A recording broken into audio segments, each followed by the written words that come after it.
Good evening, Miss NJ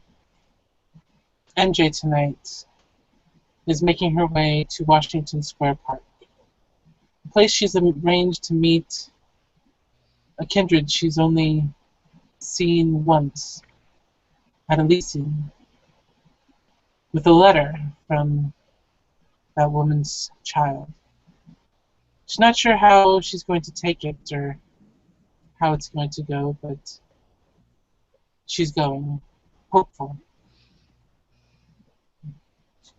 She's going to park and make her way to where she agreed to meet Lisa Fleming. No, Lisa's actually already there when you get there, just kind of sitting and waiting quietly. And she's going to approach and say, Lisa, Miss Foreman, Y- yes. NJ, um, um, I have a letter for you from somebody that we're not supposed to acknowledge existence of. And she pulls a letter out of her purse and hands it to her. Lisa takes the letter. Oh, well, thanks. And she kind of opens it up to take a look and see what's inside. Inside are two folded pieces of paper. When she looks at the paper, there are a couple of blood stains where tears have rolled down Katerina's face and hit the paper. And the letter says, Dear Lisa, I'm writing you this letter because what has happened shouldn't be said over the phone, and it's too long to be left in a simple voice message. I know you can't help me, but I don't know what else to do or who to turn to. You mean more to me than you know, and I should have pushed to talk to you more.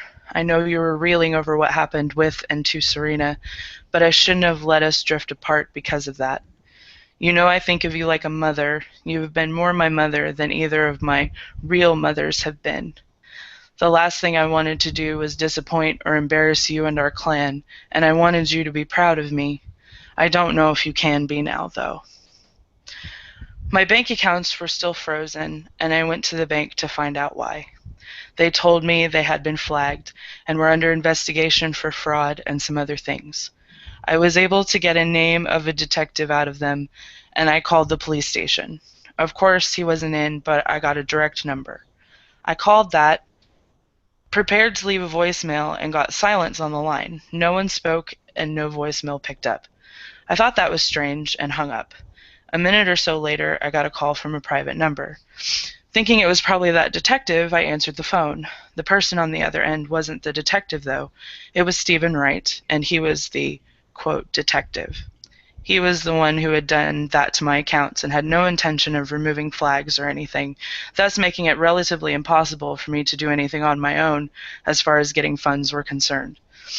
Once word got out about my supposed identity theft, any credibility I had with the mortal world would be gone, so doing fundraisers would be out of the question as well. I agreed to meet him in person to see what he wanted so I could get my accounts unfrozen and the flags removed. Stupid, I know, and I'm not sure why I went. I met him at a sleazy strip club in Little Ukraine, which should have told me to run the fuck away, but still I didn't. I went in and I met with him. He made me feel like I was the lowest being ever and made me feel like I had to accept what he was offering or I would be worse off than I am now. He threatened to make my life worse. He said that what Drago had done to me would look like a walk in the park, and he would be much more physical about what he would do to me if I refused to accept his, quote, help.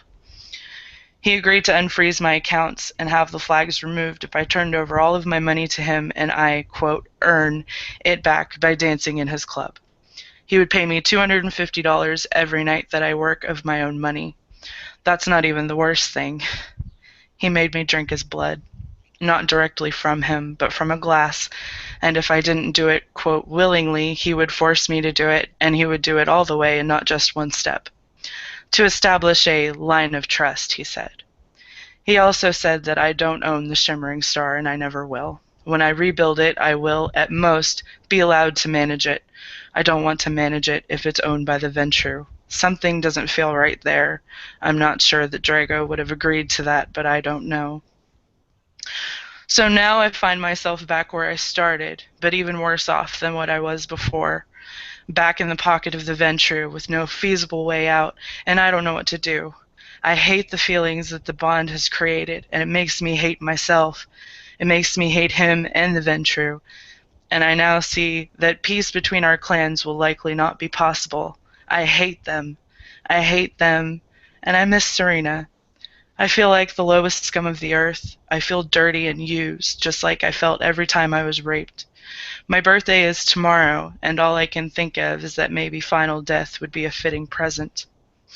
I love you so much, and I just want you to know that. I'm sorry for the pain I've caused you and continue to cause you. As I said before, I know you can't help me, and I don't expect you to. I just don't want any more secrets between us, and I wanted you to know what has happened. I allowed myself to be manipulated in one of the worst ways possible, but I didn't have a choice. All my love, Katerina.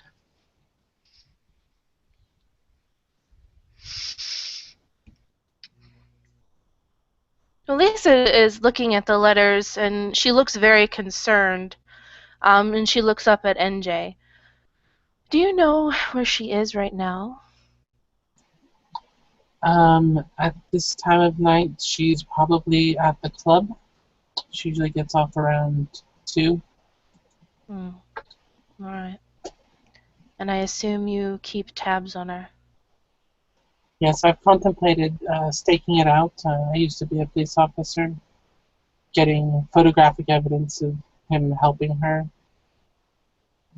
But I don't know if that would necessarily carry any weight in our society.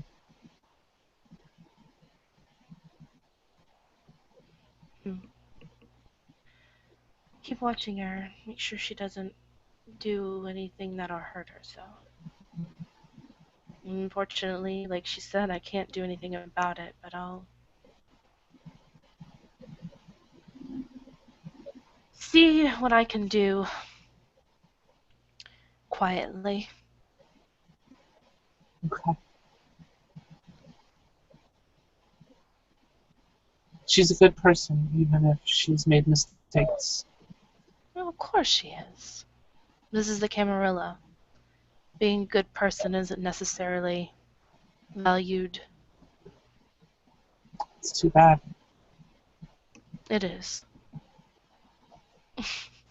I say this is a Camarilla where kindred being a good person isn't necessarily valued.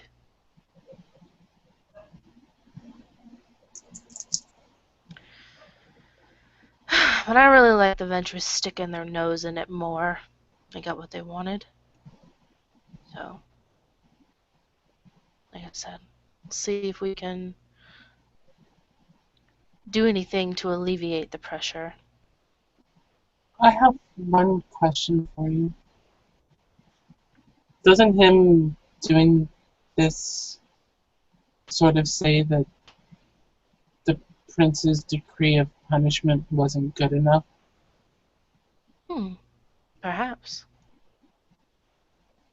Maybe that's something to think about?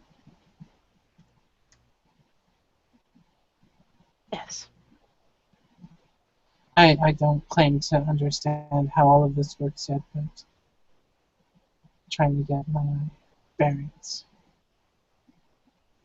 I understand. We just have to be very careful. If we go up and say that he did this, then it might mean that we also been communicating with her. You know how it is. It's very tricky. So we have to be very careful. Right. Okay, well, I promised her that I would deliver that letter for her, so... And I appreciate it. Just be careful, too, that you're not caught around her. I won't tell anybody, but